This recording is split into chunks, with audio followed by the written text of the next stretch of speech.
cordial saludo. Espero que se encuentren muy bien. Hoy tenemos una sesión más de nuestro espacio de política y medios de comunicación en el marco del proyecto de educación popular llamado Universidad Nómada. La idea de hoy es hablar un poco del valor en el que quedó el salario mínimo legal vigente en la República de Colombia en el marco del gobierno de Gustavo Petro. Vamos a mostrar tres puntos de vista diferentes que tiene este tema, como es costumbre en nuestro proyecto de Universidad Nómada. Vamos a mostrar la posición de Desarrollo, que desde su investigación económica tenía una cifra diferente al gobierno. También vamos a mostrar la cifra que inicialmente tenía el gobierno de Gustavo Petro y cómo tuvo que bajarla. Y por último, voy a compartirles un pequeño debate que tuve con la escritora de derecha económica llamada Vanessa Vallejo, que ha propuesto Vanessa Vallejo eliminar el salario mínimo y ella da unos argumentos y yo doy unos contraargumentos. Vamos para el primer punto y es hablar de lo que propuso Fedesarrollo.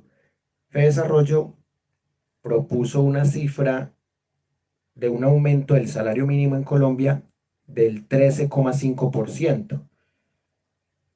Gustavo Bolívar y otros sectores del pacto histórico del gobierno de Gustavo Petro estaban pensando en una cifra como el 20%. Y para efectos del subsidio de transporte sí hubo un aumento del 20%. Así que teniendo en cuenta el subsidio de transporte de 140.000 pesos mensuales, el salario mínimo subió a 1.300.000, pues contando el subsidio de transporte. Pero la idea de este espacio es mostrar las tres perspectivas que hay sobre este tema para que ustedes saquen sus conclusiones. Antes de empezar el análisis, quiero darle un saludo muy especial a la compañera Paola Rodríguez, que aquí veo que se acaba de conectar. Bien, vamos a empezar primero con el enfoque de Fedesarrollo, que se dio a conocer a la opinión pública mucho antes de que se estableciera esta concertación entre centrales obreras, gremios empresariales colombianos y el gobierno de Gustavo Petro. Ya les había dicho que Fedesarrollo planteó una cifra de 13,5%, sacando este porcentaje de la inflación.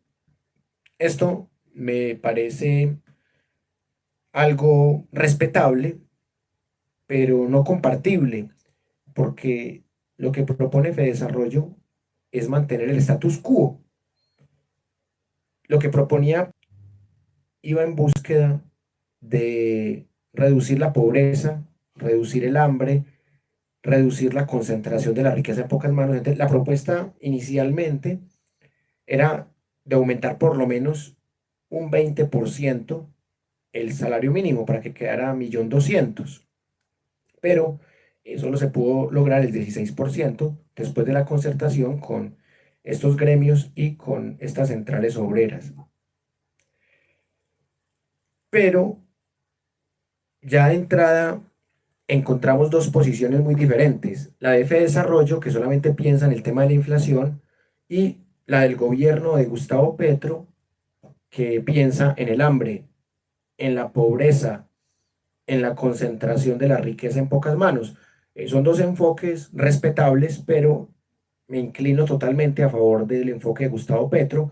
Para mí hubiera sido mejor que el salario mínimo fuera más alto, pero entiendo que hay unos gremios empresariales, hay unas centrales obreras que tienen unos límites y en el marco de esos límites se llegó a esa cifra del 16% para el salario mínimo y el 20% para transporte.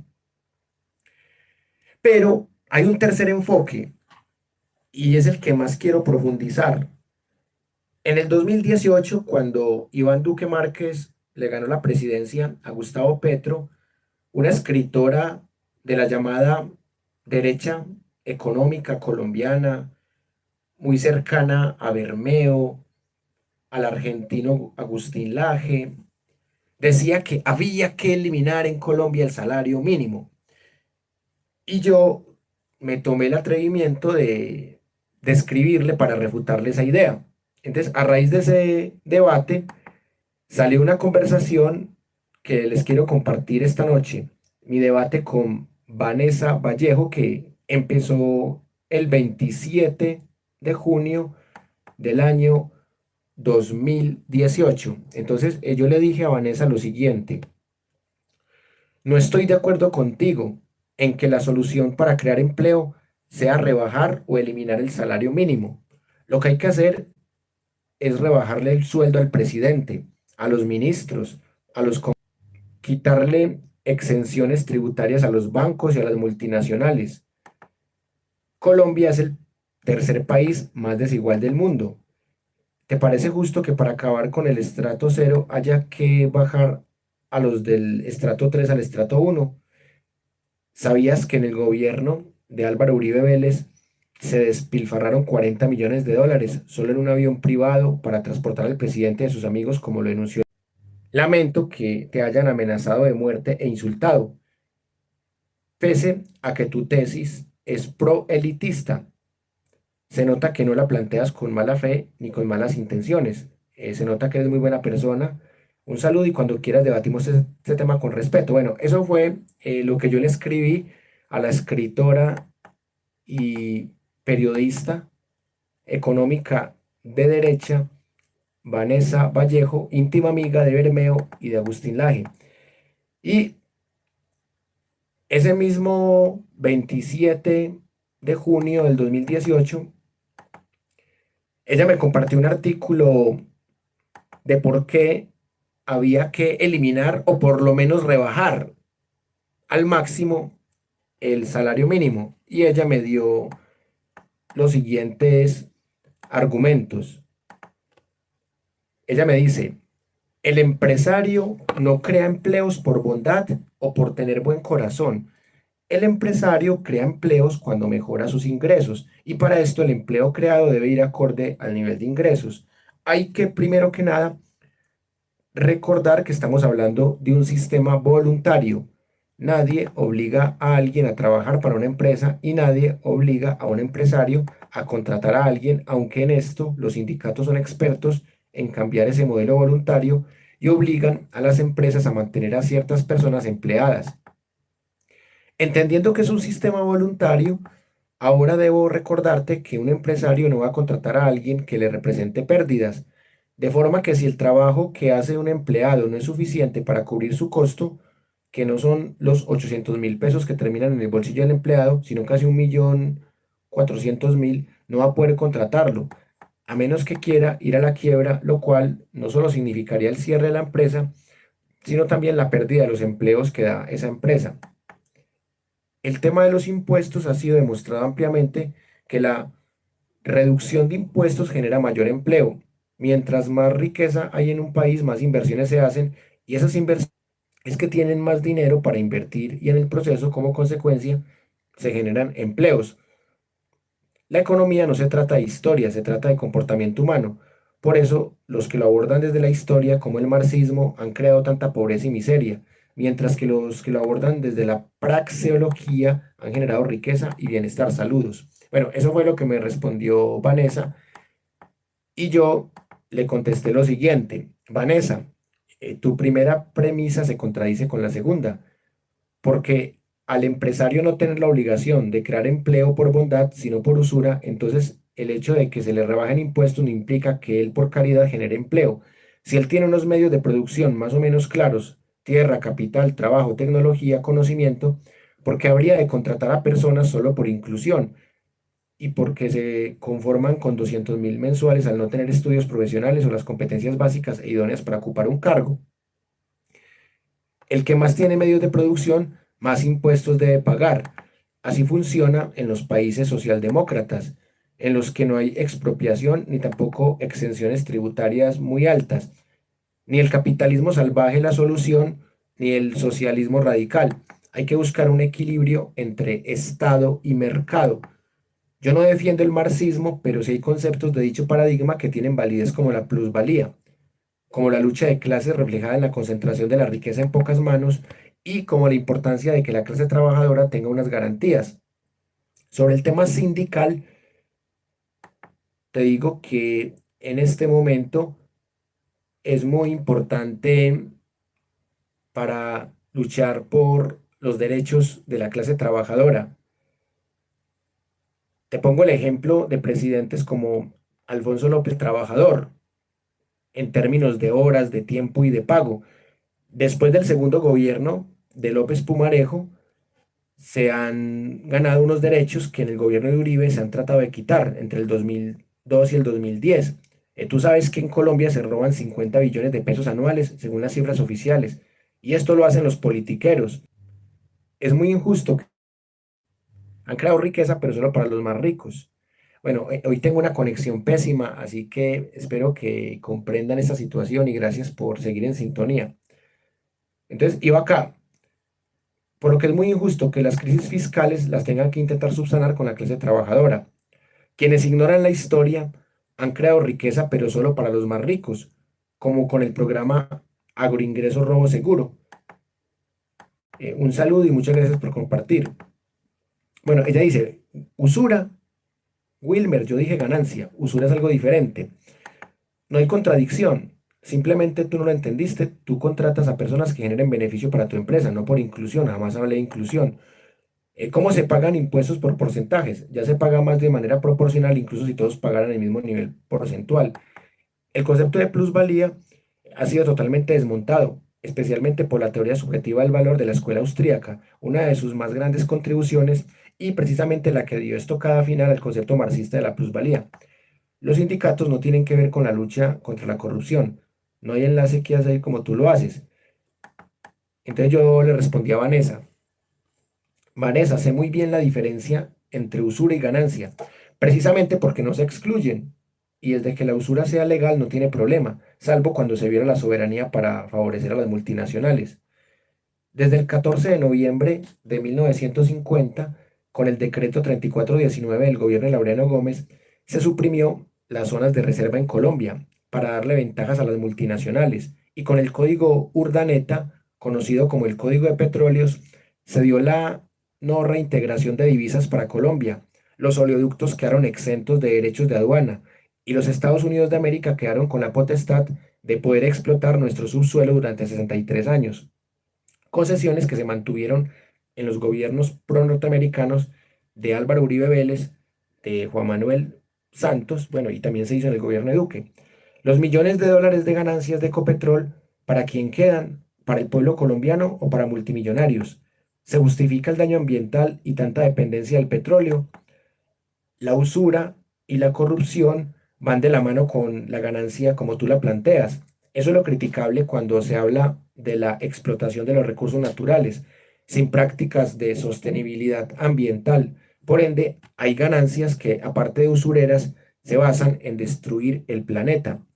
Por otro lado, no entendiste lo que te quise decir con el tema de las exenciones tributarias.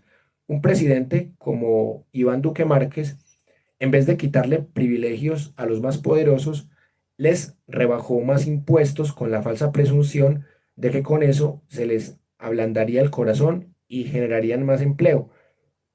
¿Cómo me demuestras tú que lo uno implica lo otro? Ahí está tu contradicción. Rebaja de impuestos a los ricos no implica empleo para los más pobres. Ahora, dicha teoría refuta matemáticamente el concepto de plusvalía. ¿Cómo le llamas tú a trabajar más tiempo por menos dinero y a que la explotación laboral de la clase trabajadora siga siendo posibilidad de riqueza que se concentra en pocas manos? La corrupción sí tiene que ver con la negación de los derechos laborales. ¿Por qué crees que en el gobierno de Álvaro Uribe Vélez se golpeó tanto a la clase trabajadora? ¿Por qué crees que la lucha sindical es inútil?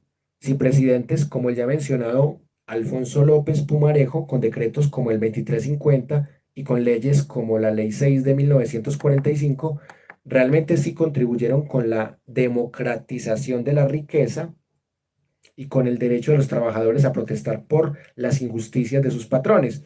¿O tú prefieres a presidentes dictadores como Miguel Abadía Méndez, que en vez de ayudar a los obreros, son cómplices de los explotadores y de la masacre en las bananeras con 2.000 asesinados a bordo, generando así un crimen de Estado muy similar al de los falsos positivos de Álvaro Uribe Vélez? En resumen, si no fuera por la lucha sindical, habría que trabajar hasta 16 horas como en el siglo XIX y por cualquier miseria, como la de tener un salario mínimo y un miserable pago de 200.000 pesos mensuales. La historia sí sirve para ser crítico ante el presente y el marxismo tiene algunos conceptos útiles y válidos. De nuevo te agradezco por compartir tu conocimiento conmigo. Este diálogo está cada vez más enriquecedor. Muchas gracias por compartir algo de tu tiempo conmigo. Así no estemos de acuerdo en varios puntos. Lo importante es conversar con el respeto que lo hemos hecho.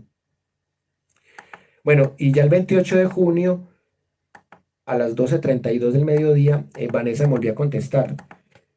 No puedes tomar como contradicción algo que dije yo versus algo que dijo Duque. Si él dijo que bajarles impuestos le ablandaría el corazón a alguien, pues mintió. Los empresarios no dejan de emplear gente porque tengan un corazón de piedra, ni emplean a alguien porque les empezó a bombear sangre el corazón, sino porque mejora su negocio o no. Punto.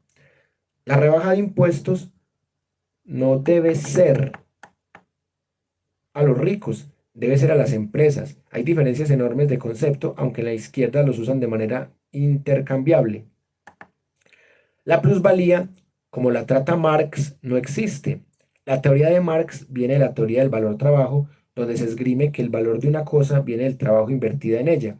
Esta teoría es desmontada por la teoría del valor subjetivo, pues esgrime que el valor de algo no viene del trabajo hecho para conseguir esa cosa, sino de lo que otra persona en libre cambio esté dispuesto a pagar por ello, y en cuanto la persona que lo vende esté dispuesta a dejarlo ir. Por esta razón, una paloma de Picasso en una servilleta vale más de lo que están dispuestos a dar por una paloma hecha en una servilleta, igual a esa, por alguien más. Desmontada la teoría del valor igual trabajo, bajo la cual se basó Marx, ahora vamos a desmontar su lógica para la plusvalía. El diferencial entre lo que paga el empresario al empleado por producto se lo apropia gratuitamente, pero la ley de preferencia temporal establece que una persona puede querer tener el resultado de algo de manera inmediata, en vez de esperar qué es lo que hace el empresario. Lo que hace hoy recibirá en beneficio dentro de 3 meses.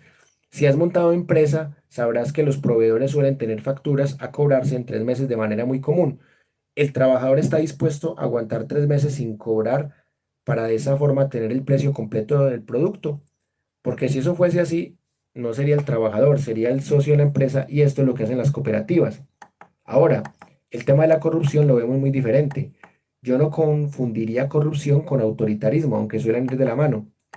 Mi posición es de las relaciones voluntarias entre las partes y por supuesto los sindicatos desde su posición protegida, porque supuestamente protegen al trabajador, yo difiero, me parece que le hacen daño al trabajador, como en el caso de Marex Chile, y además suelen ser unos parásitos, particularmente los más altos líderes sindicales, como los de Avianca, que ganan más de 60 millones mensuales.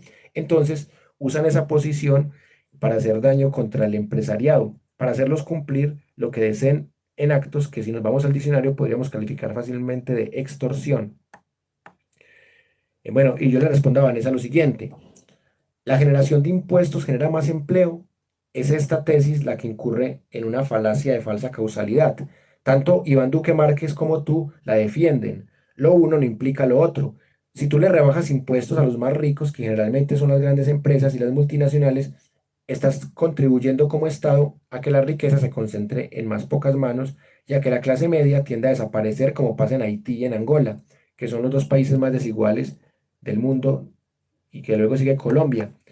Es muy válida la distinción que haces entre los ricos y los empresarios, pero los más ricos son grandes empresarios, latifundistas, politiqueros y empresarios. La riqueza no se genera por generación espontánea, ni es siempre por herencia. En Colombia hay más de 7 millones de desplazados y con esas tierras se quedaron hacendados y terratenientes muy cercanos a grupos armados ilegales. Por ende, el tema va más allá. y es más complejo de lo que tú y yo hemos conversado. Sobre el tema de que el concepto de plusvalía no existe, tenemos una lectura distinta. El hecho de que no siempre aplique o de que no siempre sería de buen comienzo, que explota laboralmente. Y eso va más allá de la relatividad en la teoría del valor trabajo. Tú miras la plusvalía desde la relatividad de la producción del producto. Yo la veo desde el tiempo dinero que se le paga al empleado. Te pongo un ejemplo con el ámbito educativo. Un profesor educa a 50 estudiantes y le pagan 30.000 pesos por hora cátedra. Cada estudiante paga por matrícula mucho más de lo que le pagan al docente. Te pongo el caso de diversas universidades privadas en las que he trabajado. A cada estudiante le cobran entre 1.500.000 por semestre y 12 millones. Y de esta manera, conozco una universidad en donde al profesor de planta le pagaban apenas 30.000 pesos por hora. En el 2015, a los mismos estudiantes de la misma carrera les cobraban 1.000.000 y pico, casi 1.500.000, y luego le subieron a los estudiantes el doble de la matrícula y a los profesores en esos mismos 5 años solo les subieron 100.000 pesos, es decir, 20.000 pesos por año. Esa riqueza extra que se generó no es una plusvalía que surge del plusvalor.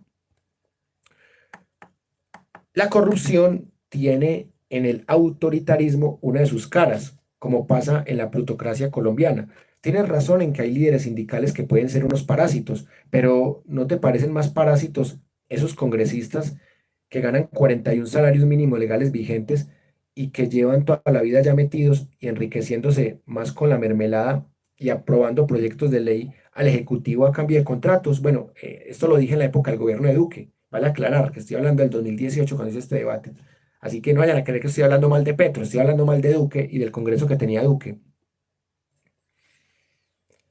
Postdata, no es la generación de impuestos, es la rebaja. No es Colombia, es del mundo. Cuando dije arriba empresarios, quise decir mafiosos. Es decir, buena parte de los más ricos de Colombia son mafiosos. Bueno, y ella me responde, yo no defiendo que la generación de impuestos genera más empleo, digo que la generación de riqueza fomenta la creación de empleos, que es un método bastante eficiente de repartición de la riqueza. La desigualdad no importa cuando se supera la pobreza. En Venezuela superaron la desigualdad, no la pobreza. Míralos ahora. Los ricos de la lista Forbes, por ejemplo, la enorme mayoría son billonarios que se volvieron billonarios no por herencia familiar, donde se mantienen familias, sino porque ha sido algo que limita la creación a los nuevos ricos y generalmente es por intromisión del Estado, pues solo alguien de universidad. ¿Qué tan difícil es entrar al mercado universitario? Si quiero crear una universidad, ¿qué tan difícil es? ¿Qué costos incurre? Ahí está la razón por la cual es tan cara y los profesores son tan mal pagados.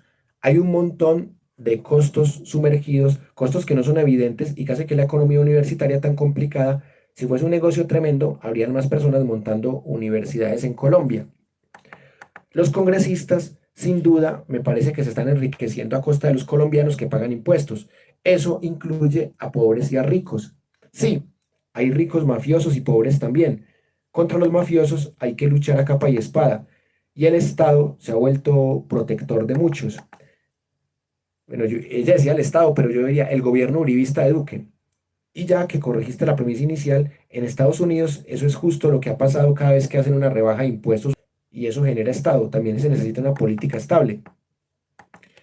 Y yo le respondo, Vanessa, ahora sí estamos de acuerdo en el primer punto y te desmarcas claramente de lo que afirmaba Duque en algunos debates presidenciales. Qué bueno que mencionas el caso de Venezuela, porque el modelo de Chávez no era socialdemócrata, sino expropiador. Ese socialismo del siglo XXI no funcionó bien y si bien Chávez le cobraba el petróleo más caro a Estados Unidos de América, esto lo que hizo fue descuidar otros medios de producción, enfermedad holandesa. Y eso lo sabes tú mejor que yo. Además, irse en contra de Estados Unidos tampoco es la solución. Así como tampoco podemos tumbar así de buenas a primeras el capitalismo salvaje. Ese mismo que mata todos los días a personas en La Guajira y en el Chocó. Yo no pretendo que haya igualdad, eso es imposible, y por eso fracasó el modelo soviético, pero sí que el Estado contribuye al crecimiento de la clase media. Y créeme que rebajando el salario mínimo y que echando a los trabajadores que entran en huelga no se soluciona. Tú sabes que la ley del óptimo de Pareto lo dice, lo que se le da a unos se le quita a otros. ¿Por qué favorecer tanto con exenciones tributarias a los que ya tanto dinero tienen? ¿Por qué no hacer lo mismo que hizo en su momento histórico Alfonso López Pumarejo? Ayudar a la clase trabajadora con salarios más dignos, sin tener que expropiar a los ricos, simplemente invitándolos a que vendan algunos de los latifundios al Estado para que el Estado ponga a campesinos a trabajarlo. Mire, esto se lo dije hace 4 años y esto fue lo que siguió proponiendo Petro y lo que está haciendo en este momento Petro y Fedegan lo aceptó. Entonces, mire, lo que yo le estaba proponiendo aquí a Vanessa Vallejo hace 4 años y medio es lo que está pasando en este momento. Soy profeta, no mentiras. Bueno, y remata el comentario diciendo así. Eso sí, es generar riqueza. El modelo a emular no es el venezolano, sino el danés y el uruguayo que hizo en su momento Pepe Mujica. ¿Cómo superar la pobreza si la riqueza se sigue concentrando en pocas manos y si los corruptos se siguen robando 5 billones anuales? Vanessa, por eso es tan importante que el Estado garantice el derecho a la educación, como pasa en Dinamarca. Allá la educación es gratuita en todos los niveles, porque no se gastan el presupuesto en una guerra tonta y porque no hay tantos corruptos como acá. Me encanta la unión entre universidad y empresa, como pasa en los países más desarrollados del mundo, porque Japón, sin tener los recursos naturales de Colombia, es una potencia mundial, porque ellos invierten en educación. En Estados Unidos la cosa es muy diferente, empezando por la autonomía de cada estado. Entre más grande es un país, es más difícil de gobernar. Mientras se roben 50 billones de pesos anuales, los profesores seguirán siendo mal pagados y la gente seguirá muriendo de hambre en países como Colombia. Bueno, y acá me responde otra vez Vanessa. Ella me dice, los impuestos son un método de expropiación en esas nuevas manos. Quitarle a los corruptos 50 billones de pesos anuales se logra rebajando impuestos. Esa es la fuente de esos 50 billones, ¿no? En Japón no invirtieron en educación, en Corea del Sur tampoco. Fue una consecuencia de su desarrollo económico. No fue primero educación y luego desarrollo, sino primero desarrollo y luego educación. Entonces yo le respondo, los impuestos son un mal necesario. Hasta los delincuentes los cobran llamándolos vacunas y así cuidan los barrios y los pueblos a los que la policía hable. Ahora, ¿cómo se va a crear riqueza si el sistema tributario y los poderes del Estado están diseñados para que los pobres sean miserables y para que los ricos sean cada vez más multimillonarios? No se trata de repartir el dinero de los ricos, sino de limitarles concesiones y privilegios que no tendrían por qué tener. ¿Te parece justo que las multinacionales tengan tantas exenciones tributarias y que la crisis fiscal la intenten mejorar pasando el IVA del 16 al 19 y rebajando el salario mínimo? ¿Qué propones tú para crear riqueza para nuevas manos? ¿Crees que es posible refutar la ley del óptimo de Pareto y tenerlos contentos a todos? ¿Cómo se le puede quitar 50 billones de pesos anuales con solo rebaja de impuestos? ¿Sabías tú que la mayoría de esos billones de pesos se los roban entre miembros del Poder Legislativo y Ejecutivo con la famosa mermelada? Bueno, que eso pasó en gobiernos pasados y que esperemos que en este no pase. O si pasa, que no sea tan grave la cosa. ¿Qué tiene que ver ahí la rebaja de impuestos? ¿Cómo recauda el Estado lo que se roban los corruptos, si no es mediante impuestos o recursos naturales de la nación? Bueno, además, el hecho de que el Estado tenga menos recursos no quiere decir que por eso dejarán de robar 50 billones de pesos anuales. En países como Suecia y como Dinamarca pagan más impuestos que nosotros, pero allá roban muy poco o no roban. Por ende, la solución no es rebajar impuestos para lograr un Estado austero, sino atacar con toda la corrupción. Tú votarás a favor de la consulta anticorrupción, eso fue en esa época. ¿Tú cómo demuestras que el desarrollo económico de Japón y de Corea del Sur fue primero la inversión en el desarrollo que en la educación? Tú reduces la educación solo al sistema educativo. Bueno, y ella me responde, un Estado reducido, mínimo, no solo es viable, sino que ya existe. Y me pone el ejemplo de Liechtenstein. Y lo de los japoneses y coreanos está en la historia de su crecimiento. Están los datos de cuánta gente tenía títulos y estudios previos a su desarrollo económico y evidencia que primero fue el desarrollo económico y luego la educación.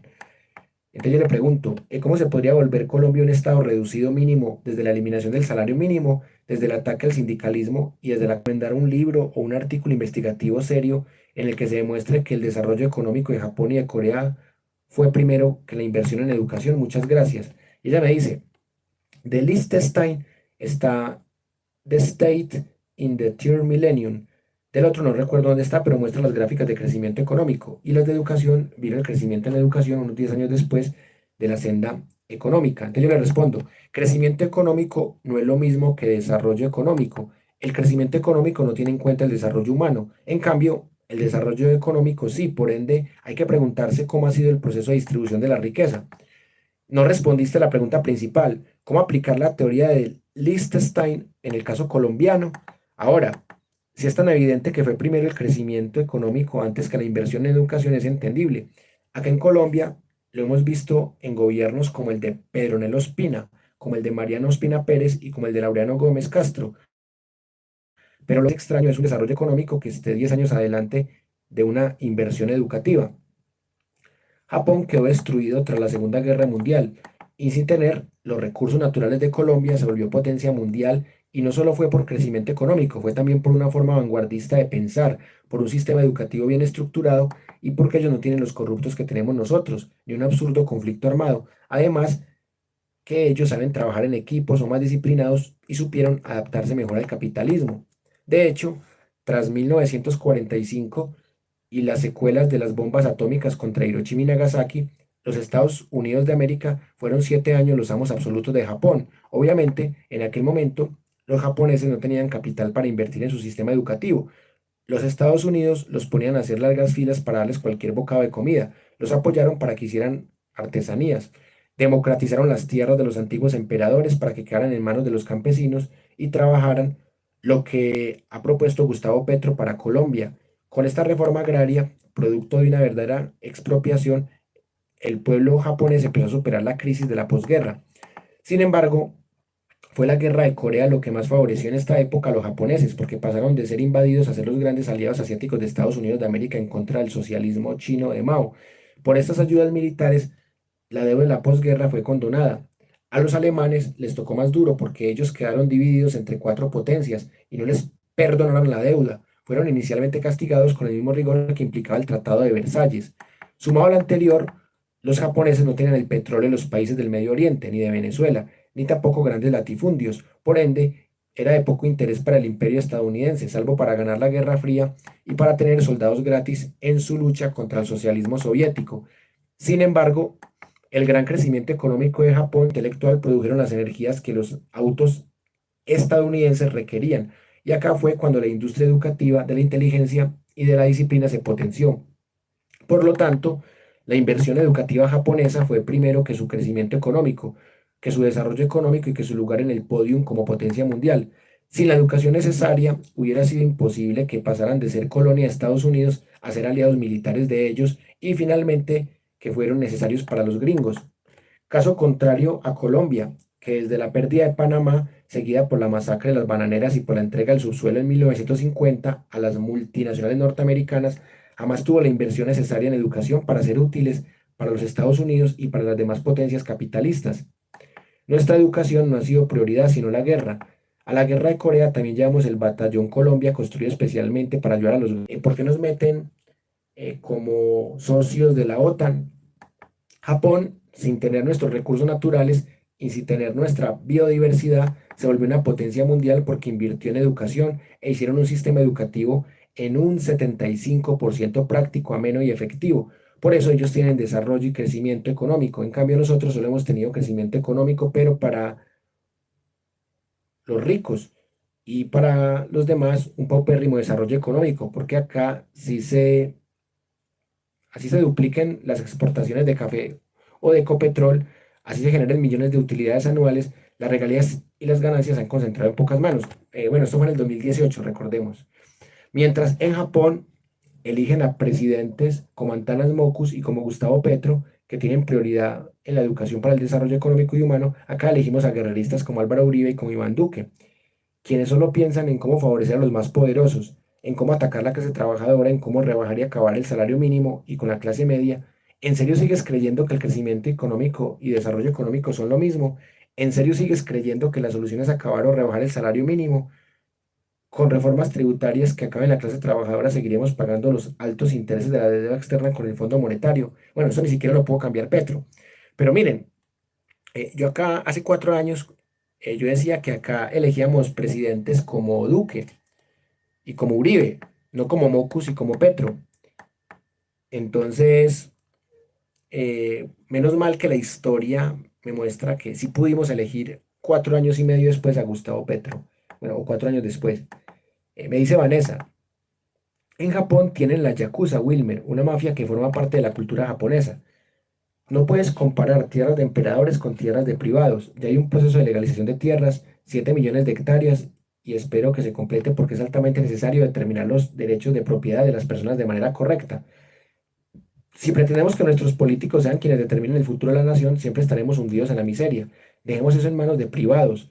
Algunos fracasarán, todos juntos, hundiéndonos todos juntos pero hundidos.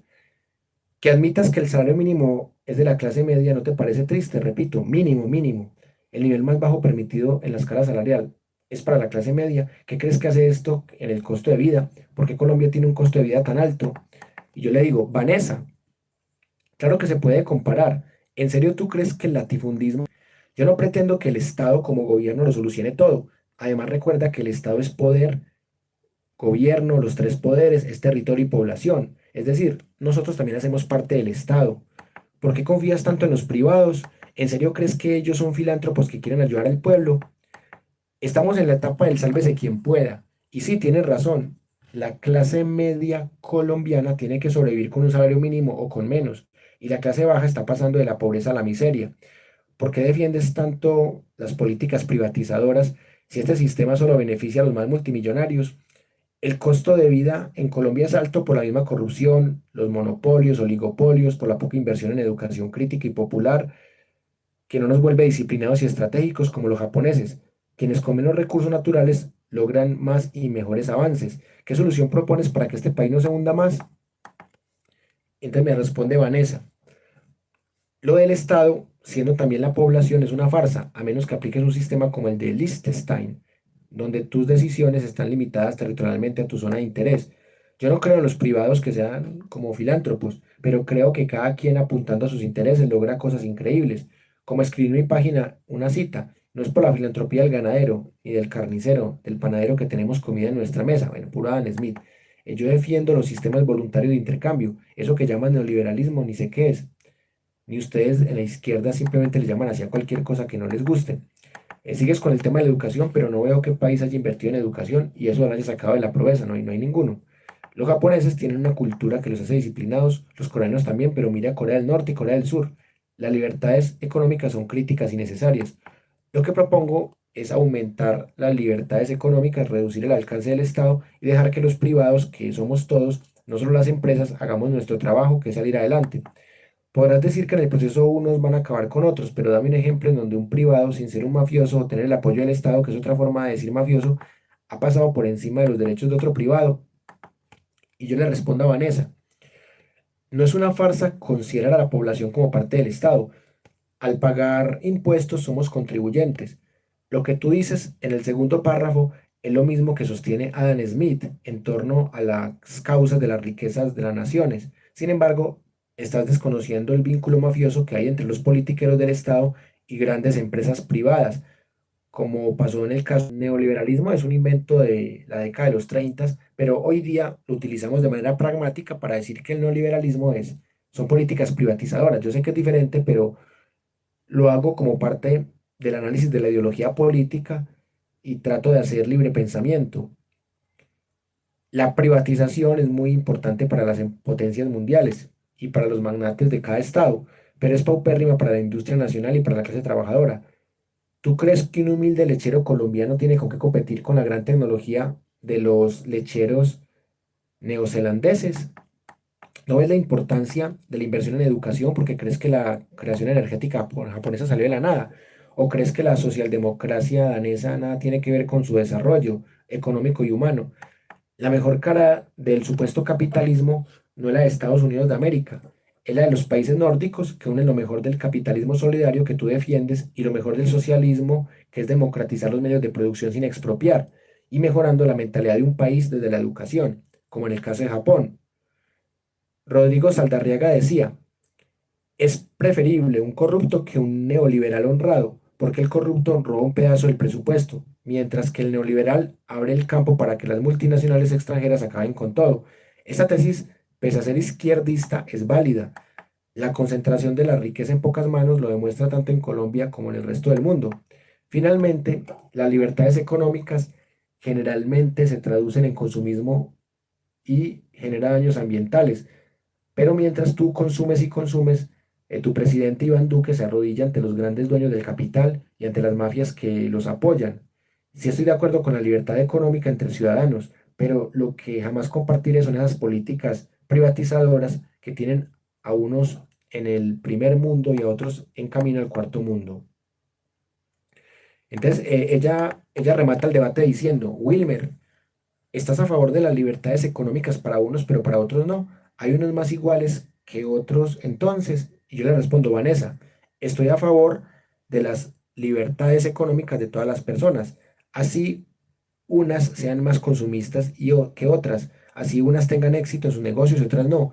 En lo que estoy en desacuerdo es en abusar del poder del Estado en cabeza del gobierno de turno o del Congreso para favorecer a unos y a otros no. Como eso con el programa Agroingreso Robo Seguro. ¿Eso te pareció justo y te pareció legal?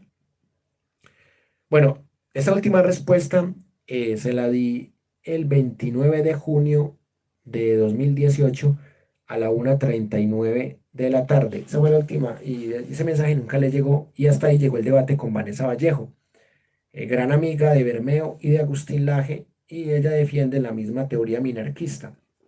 Bueno, ese fue el debate que tuve con ella, porque ella se ganó insultos y amenazas de muerte en el 2018 por decir que había que eliminar o reducir el salario mínimo en Colombia. Ese fue el debate que tuve con ella y quise compartirlo porque muchos de los argumentos de esa época todavía los sigo pensando.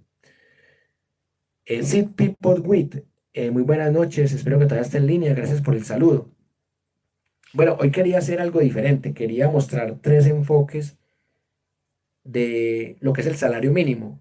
El enfoque de Fedesarrollo, que decía que debía ser del 13,5%, el enfoque del gobierno, que decía que era 20%, y que con la concertación de centrales obreras y gremios empresariales se fijó la cifra de aumento del 16% al salario mínimo y de 20% al subsidio de transporte.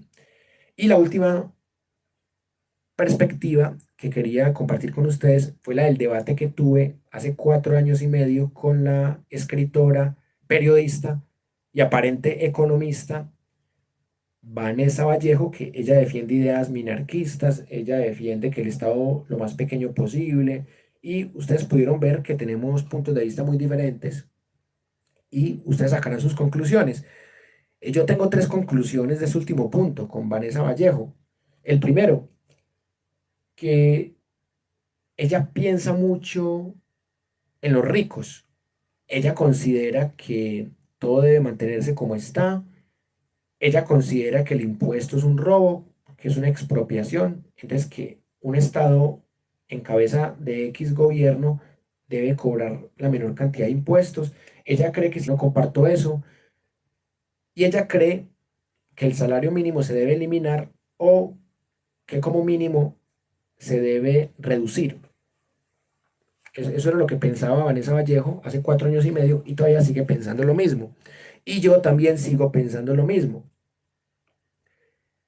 Y nunca me respondió cómo Colombia podría emular el modelo de Liechtenstein, ni tampoco me respondió por qué en Japón hubo crecimiento económico sin inversión en educación y por qué el crecimiento económico llegó primero a la inversión en educación.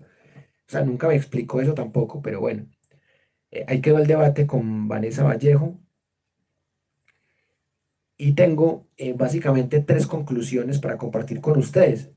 La primera, Fedesarrollo siempre va a defender con temas economicistas como la inflación y es entendible porque es un centro, una fundación de estudios económicos que más que interesarle reducir la pobreza, lo que le interesa es que el Estado tenga buenas cifras económicas o que se reduzca el déficit fiscal. Entonces, la cifra que dio Fedesarrollo es prácticamente la que hubiera aumentado alguien como Juan Manuel Santos o como Iván Duque. La cifra que dio Petro era la que queríamos, pero esto no solamente lo definía Petro y su gobierno, eso también lo definía un montón de gremios empresariales y un montón de centrales obreras y se llegó al 16%. Bueno, tocó hacernos la pregunta de si con 1.300.000 el colombiano promedio sí puede sobrevivir bien, teniendo en cuenta la misma inflación de la que habla Fedesarrollo. Y por último, que está bien que la escuela austríaca tenga sus contradicciones con la escuela marxista, pero he visto mucho fanatismo por la escuela austríaca, también por la escuela marxista, pero ambas tienen una lectura de la realidad que es parcial. O sea, la realidad económica va más allá de las escuelas. Y la realidad económica la vive cada persona. Veremos quién tiene la razón. Si la plusvalía de la que tanto habla la teoría marxista, la plusvalía que la seguimos viendo en esas entidades que te ponen a trabajar el doble por la mitad del sueldo como buen comienzo, en donde al docente le llaman agente educativo, pero deberían llamarle persona explotada educativamente, porque la cantidad de trabajos que les ponen a estas personas agentes educativos es increíble respecto al salario que les pagan. Y sobre el tema de cómo sigue la inflación, de cómo sigue el empleo, de qué tanto van a rendir los salarios en el 2023, pues lo iremos viendo. No me gusta la futurología y por eso hoy solamente les hablé de tres cosas que ya pasaron, que ya son hechos, porque a mí me encanta la historia. Mire que Vanessa en uno de sus comentarios estaba subestimando el conocimiento de la historia económica. O sea, según ella, los estudios de Tomás Piketty no tienen sentido, porque según ella, la historia no aporta nada para el estudio económico. Y por eso ella dice que el marxismo no aporta nada, porque ella reduce la historia económica solamente al marxismo. Pero la historia económica tiene una gran ventaja sobre la economía misma. La historia económica habla de hechos. La desigualdad fue tal, el déficit fiscal fue tal, la desigualdad en el siglo XVIII fue tal, en el siglo XX fue tal, en el siglo XXI tal. Ustedes leen los estudios de Tomás Piketty, que son de historia económica, y te va a decir que la época más desigual fue el siglo XVIII. La época menos desigual fue la de las guerras mundiales. Entonces, que no hay una correlación entre guerras mundiales y desigualdad. O sea, en la época en donde había más igualdad económica, fue donde más muertes hubo, 70 millones de muertes en las dos guerras mundiales. Y en la época actual no tenemos tanta desigualdad como en el siglo XVIII, pero tampoco tenemos tanta igualdad como hace 100 años o hace 80 años. Entonces, según Vanessa Vallejo, las tesis de Tomás Piketty no valen porque son historia económica y sus predicciones sí valen. A mí no me gusta la economía cuando empieza a predecir que no, que es que el año entrante esto va a ir a la quiebra, que vamos a ver. O sea, por ejemplo, hace un año, ¿qué carajos nos íbamos a imaginar que el 24 de febrero iba a empezar el conflicto entre Rusia y Ucrania tal como lo conocemos en este momento? Sí había pistas de que podía haber un conflicto, pero no sabíamos la fecha y no sabíamos. Por eso mismo, esos economistas que empiezan a decir que no, que es que el 2023 tal cosa, o que Petro va a llevar a Colombia a un hambre tremenda, esos economistas que hablan del futuro, yo no les creo, porque no parecen economistas, ni parece que aplicaran la econometría, sino que parecen profetas fallidos.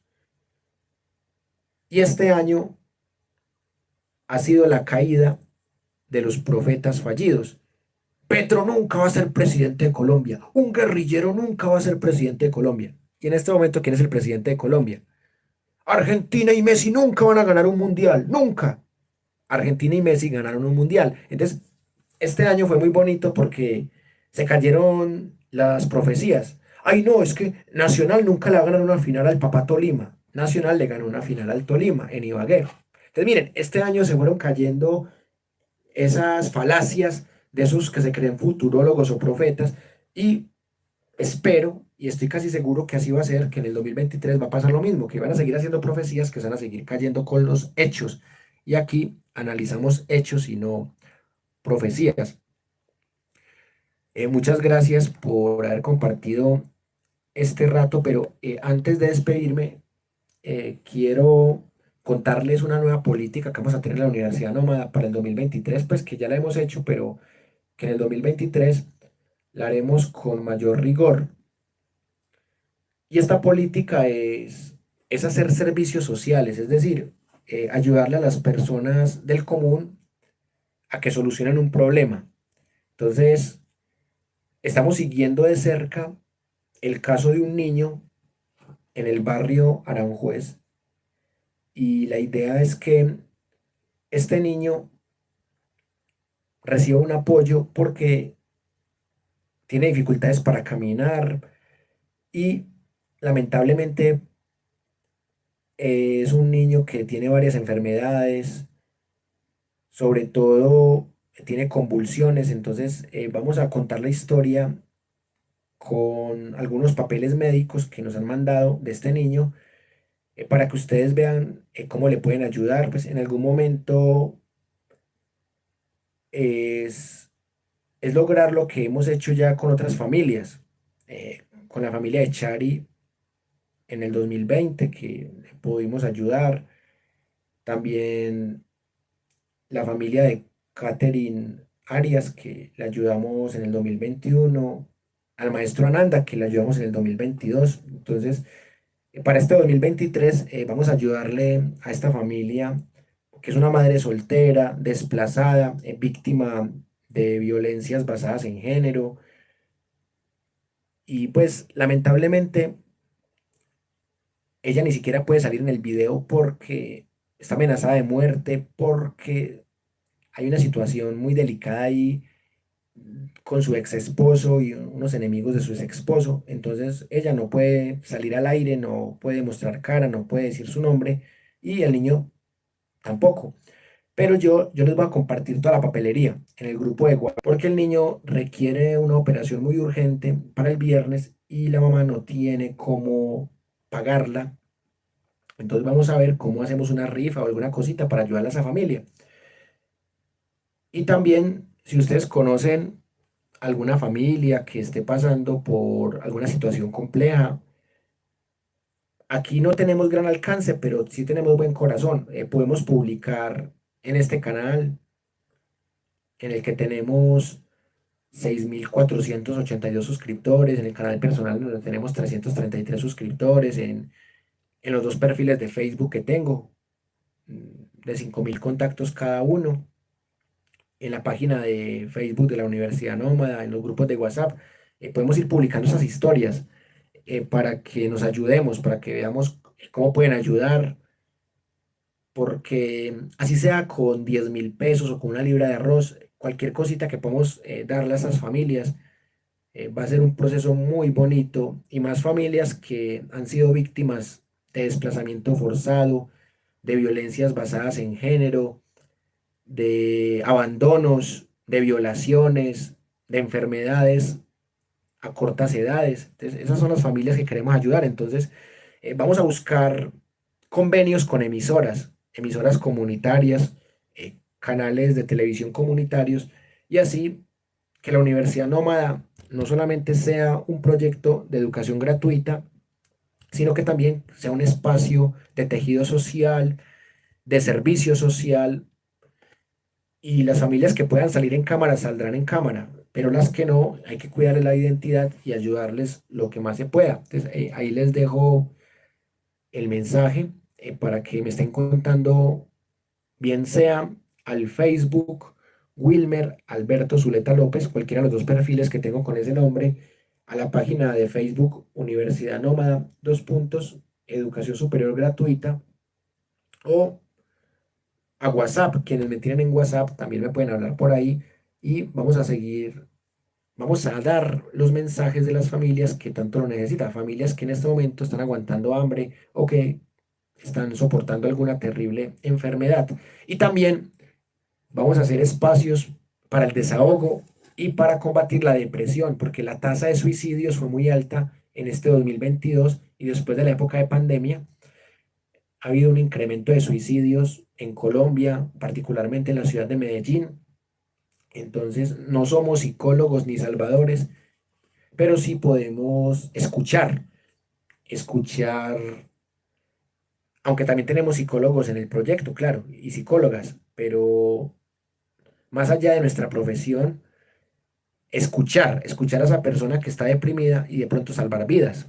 Entonces, seguiremos en la lucha por una sociedad más democrática en lo político, más incluyente en lo social, más equitativa en lo económico y más sostenible en lo ambiental.